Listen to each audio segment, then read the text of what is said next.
Shine Group of Pharmacy Technician Colleges.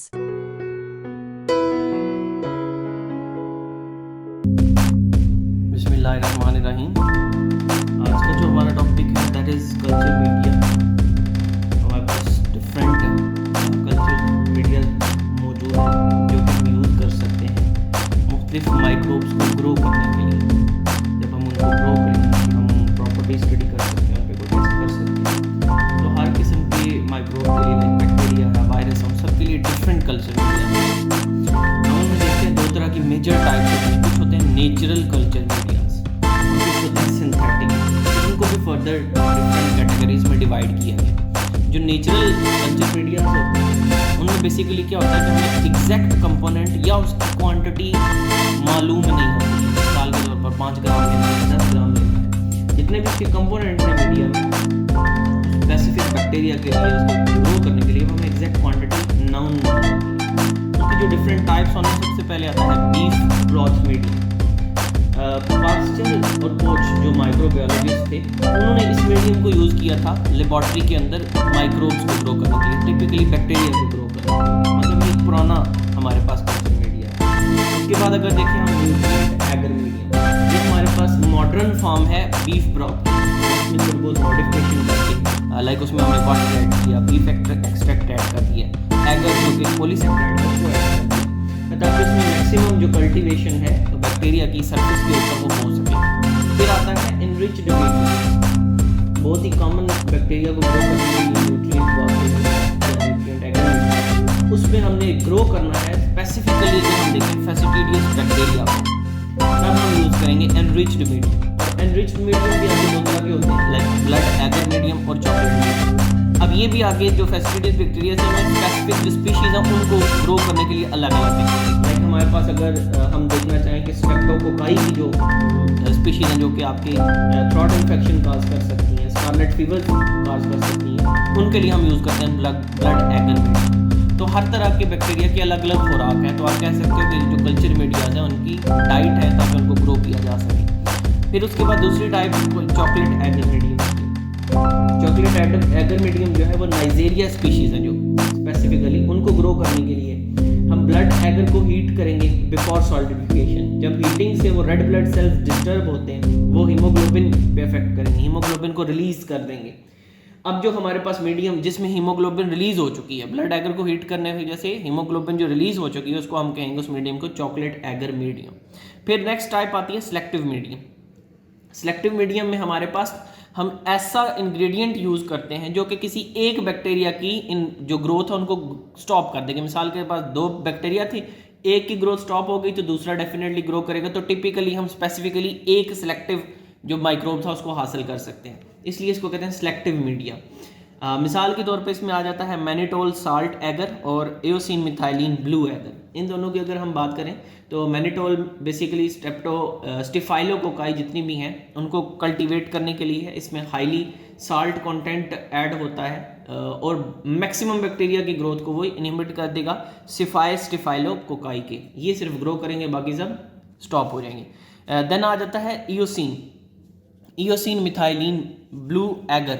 ये हमारे पास एक ऐसा मीडियम है जो कि हम कार्बोहाइड्रेट की फर्मेंटेशन के लिए यूज़ करते हैं। तो जब कार्बोहाइड्रेट की फर्मेंटेशन होगी उसको इस एगर मीडियम में ऐड किया जाएगा, तब हमारे पास ई कोलाई जैसे जो बैक्टीरिया हैं वो इसके ऊपर ग्रो कर सकते हैं इजीली, या ग्राम नेगेटिव बैक्टीरिया भी इसमें ग्रो कर सकते हैं। बाकी जितने भी ग्राम पॉजिटिव होंगे उन सब की जो ग्रोथ है वो इसको इनहिबिट कर देगा, उसको रोक देगा।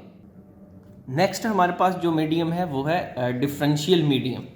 डिफरेंशियल का नाम ही उससे जाहिर हो रहा है कि ये किसी चीज़ को डिफरेंशिएट करने के लिए यूज़ होगा। तो जब हमारे पास एक से ज़्यादा बैक्टीरियाज मौजूद हैं, उनकी कॉलोनीज ग्रो हो चुकी हैं आपकी उस प्लेट के ऊपर, तो उन कॉलोनीज के दरमियान फ़र्क करने के लिए हम जो मीडियम यूज़ करेंगे दैट इज़ डिफरेंशियल मीडियम। उनकी एक टिपिकल टाइप है मैककॉनकी एगर मीडियम। इसमें हमारे पास डाइज होते हैं, नेचुरल डाइज, कार्बोहाइड्रेट्स होते हैं, बाइल साल्ट्स होते हैं एज अ इंग्रेडिएंट, ये किस चीज़ से मिल के बना होता है, और वो ग्रोथ करवाएंगे आपके पास लाइक हमारे पास इनहिबिट कर देंगे ग्राम पॉजिटिव की ग्रोथ को। तो समहाउ सिलेक्टिव के तौर पे भी ये यूज़ हो रहा है फर्दर। फिर नेक्स्ट जो टाइप आती है दैट इज सिंथेटिक मीडियाज। पहले जो सारे पढ़ लिए उनकी डिफरेंट सब टाइप्स देख ली, वो सारे नेचुरल मीडिया से। अब आगे सिंथेटिक और नेचुरल में फ़र्क ये है कि जो नेचुरल थे उनमें एग्जैक्ट कंपोजिशन हमें नाउन नहीं होती है, लेकिन यहाँ पे जितने भी कंपाउंड होंगे केमिकली डिफाइंड है वो सारे के, कौन कौन सा केमिकल और कितनी कितनी हमने उसमें अमाउंट ऐड की हुई है। लाइक हमारे पास उसमें ग्लूकोज है, then after that ammonium ions हैं, या फॉस्फेट, सल्फर, सोडियम क्लोराइड, ये सारे इनके अंदर मौजूद होते हैं और इनके डिफरेंट फंक्शंस हैं। मिसाल के तौर पर फॉस्फेट डीएनए आरएनए की सिंथेसिस में यूज़ हो रहा है, जो आपका सल्फर है वो एंजाइम फार्मेशन में यूज़ हो रहा है, सोडियम क्लोराइड जो आपका इंटरनल एनवायरनमेंट है साइटोप्लाज्म का उसको मेंटेन कर रहा है। तो डिफरेंट इनकी अपने रोल्स मौजूद होते हैं। देन आ जाता है प्योर कल्चर। बैक्टीरियल कल्चर में प्योर कल्चर्स के, बैक्टीरिया के जो कल्चर्स हम ड्रा करते हैं उनमें प्योर कल्चर क्या होता है। तो प्योर कल्चर है, a pure culture consist of population of cell which are derived from a single cell, कि जस्ट एक ही सेल से डिराइव की गई पॉपुलेशन को हम प्योर कल्चर कहते हैं। और उसको डिफरेंट मेथड्स हैं, one of that is the streak plate technique. अब स्ट्रीक प्लेट टेक्निक क्या है आपके पास, कि आप एक एनोकुलम लोगे, मिसाल के तौर पर ये लूप है, आपने पेट्री डिश के अंदर उस बैक्टीरिया का कल्चर लिया एनोकुलम, आप उस लूप से एनोकुलम उठाओगे, उसको आप स्प्रेड करोगे सेल के ऊपर, वहाँ पे सेल ग्रो करेंगे, जितने भी बैक्टीरिया के सेल हैं वो ग्रो करना स्टार्ट करेंगे। कुछ देर बाद उनकी आइसोलेटेड कॉलोनीज बनेंगी, एक या एक से ज़्यादा कॉलोनीज होंगे, उनको आपने सेपरेट कर लेना है। फिर उसके बाद आपने जो रिजल्ट आएगा उस प्लेट के ऊपर, आप उसको कहोगे कि ये एक सेल से हासिल किया गया प्योर कल्चर है, और जो मेथड है वो स्ट्रीक प्लेट मेथड है। अब उसमें मटेरियल जो यूज़ होना है, एक आपके पास होगा न्यूट्रिएंट एगर प्लेट जो कि न्यूट्रिशन के तौर पे यूज़ होगी, देन स्ट्रीक जो होगी आपके पास स्ट्रीक प्लेट जिस पे आपने इसको ड्रा करना है, देन लूप होगी जिसके थ्रू आप ड्रा करोगे, जस्ट लाइक अ पेंसिल की तरह होती है एक लूप, और लास्ट बस नॉट द लीस्ट के बर्नर, आपने इसको हीट करने के लिए। फिर आ जाता है स्टूडेंट डायरेक्शंस कि आपने किस तरह इसको यूज़ करवाना है। सबसे पहले आप क्या करोगे, आपने एग्जामिन करना है स्ट्रीक प्लेट को कि वो अच्छी तरह से प्रिपेयर हुई हुई है कि नहीं। नाउ आप क्या करोगे कि आप ट्रांसफ़र करोगे कॉलोनी का पोर्शन उस स्ट्रीक के ऊपर, मतलब आपने जो ग्रो किया हुआ बैक्टीरिया उसमें से एक बैक्टीरिया का इनोकुलम उठाओगे, पिक करोगे, उठा के स्ट्रीक प्लेट के ऊपर फेंक दोगे।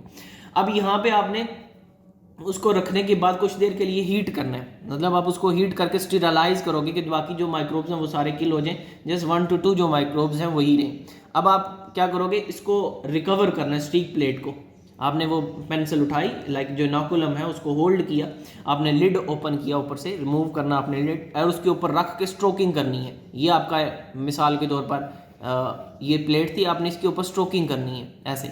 इस स्ट्रोकिंग ये फ़ायदा होगा कि जो इनोकुलम स्ट्रीक के ऊपर पहले था वो तो ख़त्म हो गया हीट की वजह से, जो सिर्फ इनोकुलम रह गया इसके ऊपर जो आपकी लूप थी उसके ऊपर, वो सिर्फ अब स्लाइड होंगे, जस्ट 1 से 2 सेल स्लाइड करने के बाद आपने दोबारा उसको लिड को क्लोज किया, और देन उसको आपने फ्लेम करने के बाद दोबारा इंक्यूबेट कर दिया। इंक्यूबेट करने का मतलब ये होता है उसको प्रॉपर टाइम देना ताकि वो वहाँ पे इजीली ग्रो कर सकें।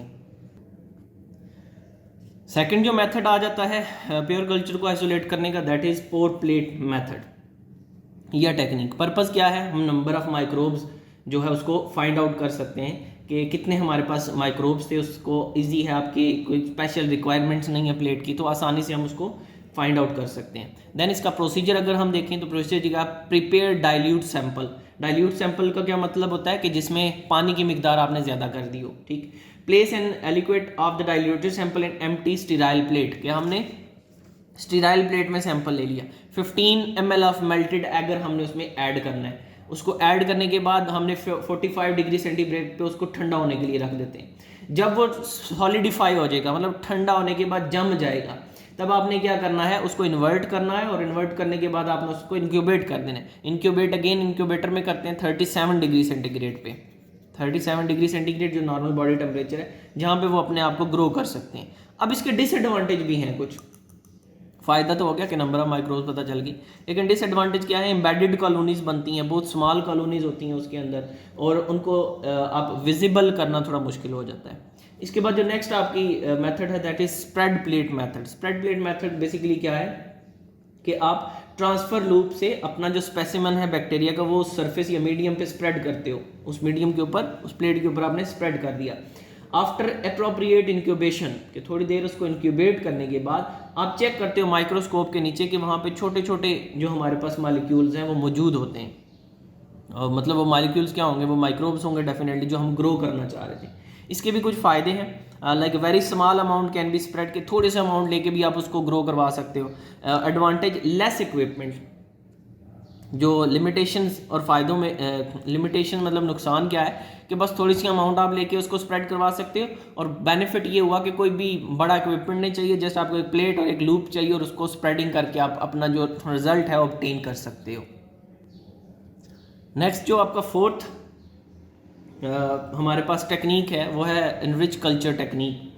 हम इनरिच कल्चर टेक्निक तब यूज़ करते हैं जब हमारे पास स्मॉल नंबर में माइक्रोब्स होते हैं। मसलन एक बैक्टीरिया है एस्क्रिशिया कोलाई, अगर आप आइसोलेट करना चाह रहे हो और उसकी अमाउंट आपके पास बहुत स्मॉल है, लाइक 1 से 2 ml आप कह लो, जस्ट इतना अमाउंट है आपके पास, और बाकी जो मालिक्यूल्स हैं वो ज़्यादा अमाउंट में, तब आप इसको ग्रो करते हो ताकि हमारे पास जो एनरिच मीडियम में स्लोली ग्रो करना स्टार्ट करेगा और हमारे पास अमाउंट जो माइक्रोब की वो कम होगी इनाकुलम की बाकी स्पीशीज़ के अकॉर्डिंग।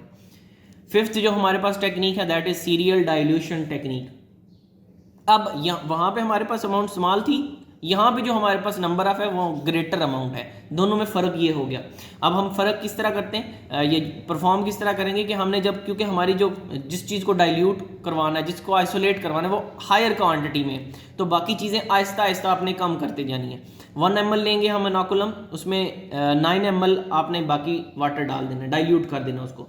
फिर अगला स्टॉक सोल्यूशन जो बनाओगे 1 ml, इसमें से लेना है 9 अगेन, इसमें से अगेन 1 ml और 9 अगेन वाटर ऐड करोगे, फिर अगले में 1 ml और 9 ml वाटर ऐड करोगे। करते करते क्या होगा, चूंकि हमारे पास जो माइक्रोब है वो ग्रेटर अमाउंट में है, आहिस्ता आहिस्ता वो कम होना स्टार्ट होगा। बाकी सब की निस्बत ये सबसे ज़्यादा था, बाकी सब खत्म हो जाएंगे, फिर भी इसकी कुछ ना कुछ क्वांटिटी यहाँ पे रह जाएगी। तो यहाँ पे सिर्फ वही बैक्टीरिया रह जाएगा जिसको हमने आइसोलेट करना था। तो ये एक सीरियल डाइल्यूशन की टेक्निक है कि आहिस्ता आहिस्ता बाकी चीज़ें कम करते जाओ और देन हमारे पास रिजल्टेंट के तौर पर ये चीज़ हासिल हो जाएगी। लास्ट आपके पास जो टेक्निक है that is single cell isolation technique. Micro manipulator हम यूज़ करते हैं along with micro paper. Single cell में क्या होता है कि बहुत ही माइन्यूट क्वांटिटी हमने लेनी होती है, तो माइक्रो पेपर उसको पिक करती है और जो हमारा मैनिपुलेटर होता है उसको कंट्रोल करने में हेल्प करता है। देन हमारे पास क्या होगा कि हम ड्रॉप करेंगे सिंगल सेल को, जस्ट वहाँ से हमने एक सिंगल सेल को पिक करना है और वो ट्रांसफ़र करेंगे हम ग्रोथ मीडियम में। लेकिन इसमें देखें कि हमारे पास एक प्रॉपर आइसोलेशन अपरेटस यूज़ हो रहा है जिसको हम कह रहे हैं माइक्रो पेपर और माइक्रो मैनिपुलेटर। डेफिनेटली उनको यूज़ करने के लिए स्किल्ड ऑपरेटर भी चाहिए होना चाहिए। और फिर हम जब इतना एक्सपेंसिव है या आप कह लो स्किलफुल है, तो हम छोटे छोटे कामों में यूज़ भी नहीं करेंगे। तो जितने भी रिसर्च पर्पसेज होते हैं, हाईली स्पेशलाइज स्टडीज़ जो होती हैं, उनके अंदर फिर सिर्फ हम सिंगल सेल आइसोलेशन टेक्निक करते हैं। बाकी जो लैब वर्क होते हैं नॉर्मल, उनके लिए जो प्रीवियस 5 टेक्निक्स हैं उनमें से हम चूज़ करेंगे कल्चर करने के लिए। ठीक हो गया जी? ओके जी student, thank you so much.